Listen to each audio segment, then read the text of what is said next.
की साइकिल पर सवार होंगे कुंडा नरेश। संकेतों में मुखालफत, क्या है राजा भैया का खत। अनुप्रिया पटेल ने ललकारा, अब होगा महाप्रहार। राजा भैया को चुनौती पसंद नहीं है। पैदा नहीं होता, ईवीएम के बटन से पैदा होता है। कुंडा नरेश रघुराज प्रताप सिंह उर्फ राजा भैया कहने को तो ये जनसत्ता दल लोकतांत्रिक पार्टी से कुंडा के विधायक हैं, मगर इनकी धमक और हनक सिर्फ एक सीट तक सीमित नहीं है। कहा जाता है कि पूर्वांचल की 3 से 4 ऐसी सीटें हैं जहां राजा भैया के इशारे पर वोटर्स का रुख बदला जाता है। और अब यही बात बीजेपी के लिए मुसीबत बनती जा रही है, क्योंकि अब तक सिर्फ संकेतों में मुखालफत करने वाले कुंडा नरेश यूपी में खुलकर बीजेपी के खिलाफ खड़े हो गए हैं। खबर है कि राजा भैया मिर्जापुर में अपना दल की प्रत्याशी अनुप्रिया पटेल के खिलाफ प्रचार कर सकते हैं,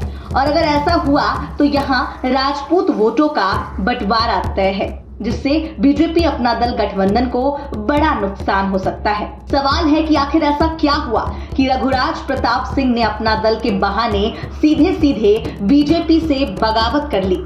तो इसके पीछे अपना दल प्रत्याशी अनुप्रिया पटेल का राजा भैया के खिलाफ वो बयान बताया जा रहा है जो उन्होंने कौशाम्बी लोकसभा सीट पर बीजेपी प्रत्याशी विनोद सोनकर के प्रचार के दौरान दिया था।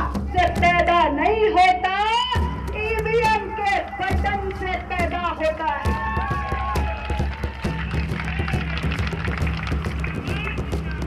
तो ऐसे स्वघोषित राजाओं को जिन्हें लगता है कि कुंडा हमारी जागीर है, उनके भ्रम को तोड़ने का अब आपके पास एक बहुत बड़ा सुनहरा अवसर आ चुका है। मैं आपसे कहना चाहती हूं कि इस बार 26 मई को आप ईवीएम का बटन दबाने जाएंगे तो याद रखिएगा कि इस देश के अंदर अब केवल मतदाता ही सर्वशक्तिमान है, और राजा या रंग बनाने का काम सिर्फ आप मतदाता भाइयों के हाथों में है। अनुप्रिया पटेल के इस बयान से कुंडा नरेश इतने आहत हुए कि उन्होंने मिर्जापुर से मोर्चा खोल दिया है। हालांकि अब ये खुलकर साफ नहीं हो सका है कि रघुराज प्रताप सिंह मिर्जापुर कब आएंगे, मगर अंदर खाने में चर्चा है कि राजा भैया के कई सिपह सलार मिर्जापुर पहुंच चुके हैं। आपको बता दें कि रघुराज प्रताप सिंह का प्रतापगढ़, कौशाम्बी और इलाहाबाद के वोटर्स पर बड़ा प्रभाव है।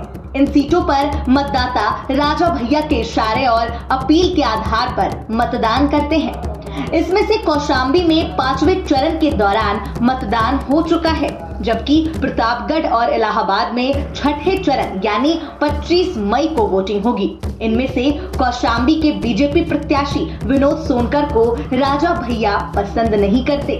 साथ ही प्रतापगढ़ सीट से बीजेपी उम्मीदवार संगम लाल गुप्ता से भी उनके रिश्ते ठीक नहीं है। इस बात का एहसास संगम लाल गुप्ता को भी है, क्योंकि वो जानते हैं कि प्रतापगढ़ राजपूत बहुल इलाका है, और अगर राजा भैया उनके खिलाफ खड़े हो गए तो उनके वोट में सेंध लगना तय है। यानी कौशाम्बी और प्रतापगढ़ पहले ही कुंडा नरेश के त्रिनेत्र के निशाने पर था, और अब मिर्जापुर में भी राजा भैया ने मोर्चा खोल दिया है। ऐसे में मिर्जापुर सीट से प्रत्याशी अनुप्रिया पटेल के साथ साथ बीजेपी की मुश्किलें भी बढ़ सकती है।